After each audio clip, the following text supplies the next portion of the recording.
कहानी माँ बनने की उम्मीद। अनु हमेशा से महत्वाकांक्षी थी। एक छोटे शहर से निकलकर उसने दिल्ली में अपने लिए एक अलग पहचान बनाई थी। 30 साल की उम्र तक वह एक मल्टीनेशनल कंपनी में सीनियर मैनेजर बन चुकी थी। उसके परिवार के लोग उससे अक्सर शादी और बच्चों को लेकर सवाल करते थे, लेकिन अनु की प्राथमिकताएं फिलहाल कुछ और थीं। अभी नहीं मम्मी, अभी बहुत कुछ करना है, वह अक्सर कहा करती थी। लेकिन एक दिन जिंदगी ने एक ऐसा मोड़ लिया जिसकी उसे कोई उम्मीद नहीं थी।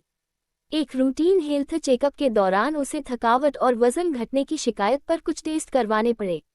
रिपोर्ट्स आई तो डॉक्टर का चेहरा गंभीर था।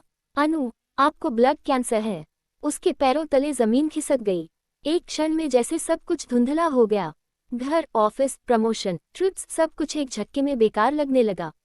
इलाज शुरू होने से पहले डॉक्टर ने एक जरूरी बात कही, अनु, कीमोथेरेपी से आपकी फर्टिलिटी पर असर पड़ेगा। हो सकता है कि आप भविष्य में मां न बन सकें।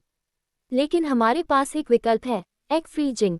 अनु के लिए ये शब्द किसी रोशनी की किरण जैसे थे। क्या मैं अब भी मां बन सकती हूँ?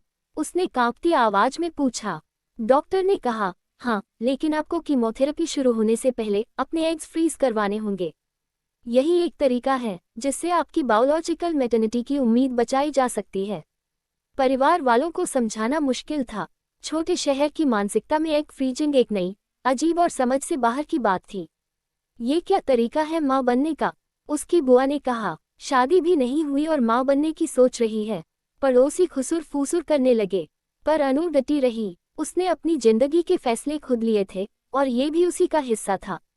कुछ हफ्तों के भीतर अनु ने अपना एग रिट्रीवल प्रोसेस करवाया और लगभग 12 हेल्दी एग्स को फ्रीज करवा लिया।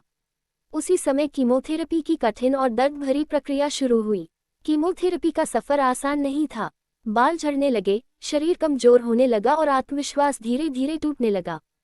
कई बार ऐसा लगा कि शायद ये लड़ाई हार जाएगी। एक रात हॉस्पिटल के कमरे में अकेली बैठी अनु ने आईने में खुद को देखा। सिर पर एक भी बाल नहीं था, आंखें गड्ढों में धंसी हुई थीं और होठों पर रंग नहीं था। क्या मैं फिर से मुस्कुरा पाऊंगी? उसने खुद से पूछा। पर उसी पल उसे अपने फ्रीज किए गए एग्स याद आए। भविष्य की एक संभावित संतान जिसे वो अभी नहीं जानती थी, लेकिन जिससे वो जुड़ी हुई थी। उसने मन ही मन सोचा, मैं सिर्फ अपनी जान नहीं बचा रही, मैं अपनी मां बनने की उम्मीद भी बचा रही हूँ। 18 महीने तक इलाज चला। तमाम दर्द और तकलीफों के बाद आखिरकार डॉक्टर ने कहा, अनु, आप कैंसर फ्री हैं। उस दिन अनु की आंखों में आंसू थे, लेकिन वो आंसू खुशी के थे। उसने मौत को हराया था। उसे वापस सामान्य जिंदगी में लौटने में थोड़ा समय लगा।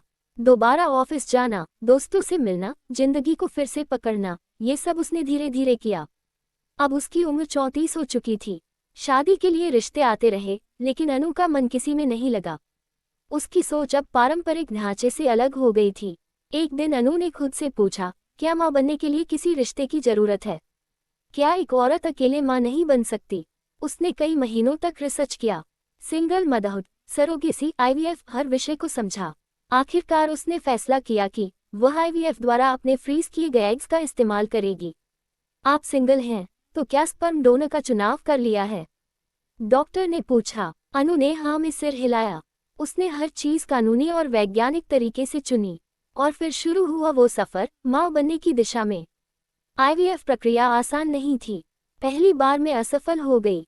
दूसरी बार भी कुछ खास उम्मीद नहीं थी, लेकिन तीसरी बार चमत्कार हो गया। 9 महीने का सफर अनु के लिए एक और इम्तिहान था। समाज, परिवार और रिश्तेदारों के ताने, शारीरिक तकलीफें, अकेलापन, सब कुछ झेला उसने। लेकिन अब वह पहले वाली अनु नहीं थी।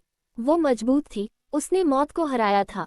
एक खूबसूरत सुबह, जब अस्पताल की दीवारों में धूप की किरणें उतर रही थीं, अनु के आंगन में एक नई किलकारी गूंजी। एक प्यारी सी बेटी ने जन्म लिया। उसका नाम नयनिका रखा। जब पहली बार अनु ने अपनी बेटी को गोद में लिया, तो आंखों से बहते आंसू थम नहीं रहे थे। मैं जिंदा हूँ, क्योंकि तू आने वाली थी, अनु ने उसकी नन्ही उंगलियों को चूमते हुए कहा। आज अनु सिर्फ एक माँ नहीं है, वो एक मिसाल है। उसने समाज को दिखाया कि माँ बनने के लिए जरूरी नहीं कि कोई शादीशुदा हो या परंपरा के ढांचे में फिट हो।